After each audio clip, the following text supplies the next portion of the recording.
What's up mga ka-lifestyle, this is Marky Lifestyle once again. So for today's video mga ka-lifestyle, let's talk about online lending application. Let's talk about latest updates about online lending application. So sana po okay na po ang lahat, naka-recover na sa kanilang mga problema about sa online lending application. This time mga ka-lifestyle, meron ako nasagap na fake news. Yes, fake news po mga ka-lifestyle. Makinig po kayo, take note, fake news. Okay?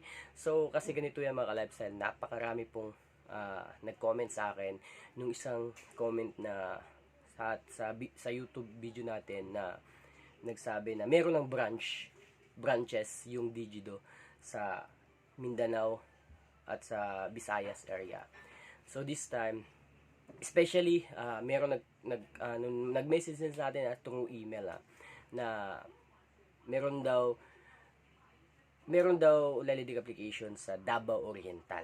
So ito na nga daw yung Digido, Finbro at saka Manikat. So alam naman natin ano sila, connected sila sa isa't isa. So based on my information, based on my research, based on my source mga ka-lifestyle, this is not true. Okay? Wala pong katotohanan. Ngayon, kung totoo man, merong branches sila sa Visayas at Mindanao, we have to face them. Okay? Wala namang mangyayaring masama sa atin if ever na alam naman natin, known yung online lending application na to sa pagbisita sa kanilang mga kliyente, no? So, hindi naman masama, wala namang masama kung bumisita sila, di ba? As long as kaya nating i-settle through, yun na nga, through visitation nila, why not, di ba? So, ang hindi ko lang natanggap dito is kailangan nilang gumamit ng mga ganito mga strategy para pananakot, especially yung mga taga Mindanao, taga Visayas. So again, katong mga taga Mindanao o Visayas na nahadlok na basing bisitahon sila kay naanay mga branches, ang mga online lending application, especially katong mga big fish na mga online lending application like Digido, Finbro, Manikat. Unsa man dayo kung naa, di ba? We have to face them.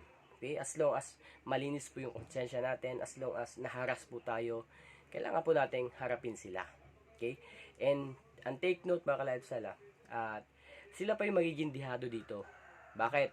Kasi I'm sure itong mga taong bibisita sa atin if ever na meron mang branches sila sa Mindanao at saka Visayas na malapit na sa area na talaga natin, gagamit tong mga taong to ng mga fake information about sa kanila, fake address about sa kanila.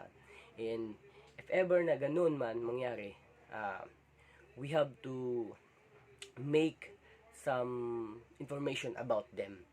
So kukunin din natin yung mga information para about sa kanila, para we have, syempre kailangan din natin ng counter fit para syempre panlaban natin sa kanila if ever na magkakasukasuhan. So ang gusto ko lang mangyari ganito mga ka-lifestyle, no? So if ever na meron silang papirmahan sa inyo, huwag kayong pipirma, okay?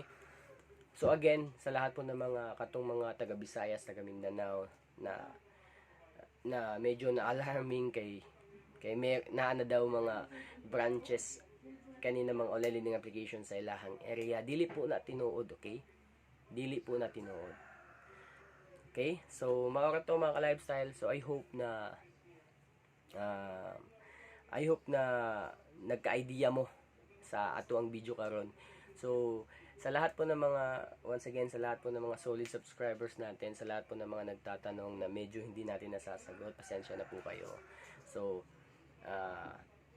as much as possible, sinasagot po natin lahat ng inyong mga katanungan. So yun lang mga ka-lifestyle, please.